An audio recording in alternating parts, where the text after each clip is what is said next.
সমাজের কিছু ছেঁচড়া পোলাপানের জন্য আজকে আমাদের গেমটা শেষের পথে।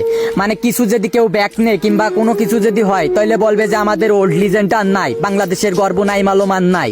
ভাই কোন কারণে নাই? বিটুকে বিএনএল আর নাই, মানে আমাদের মাঝে নাই। যে ওল্ড ক্রিয়েটর ছিল তারা নাই, সবাই গেম থেকে লিভ নেছে। কিসের জন্য লিভ নেছে জানিস? আগে যেখানে একটা গেম প্লে ক্রিয়েটরের ভিডিওতে ভিউ হতো 1 লাখ 2 লাখ 3 লাখ 1 মিলিয়ন করে ভিউ হতো, এখন 30কে 20কে 10কেও করে হয় না। কিসের জন্য হয় না জানিস? তোরা একটা মেয়ের আইডি পেলেস উড়াধুরা সাপোর্ট করিস, মানে সে মেয়ের মনে একবারে বউ ভাবিস নিজের, মানে মেয়েদেরকে পাইলে তোদের মাথায় আর কাজ করে না। ভাই কিসের জন্য?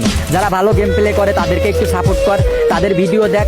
তোরা তোরা একটা মেয়ের আইডি পাইলে তোদের মাথায় আর কাজ করে না। আর অবশেষে একটা স্ট্যাটাস দিবি যে আমাদের বিটুকে নাই গেমে, আমরা আর গেম খেলবো না, আমাদের গেমিং কমিউনিটিটা শেষ হয়ে যাচ্ছে। ভাই তোদের এই কারণেই তো গেমিং কমিউনিটি শেষ হয়ে যাচ্ছে।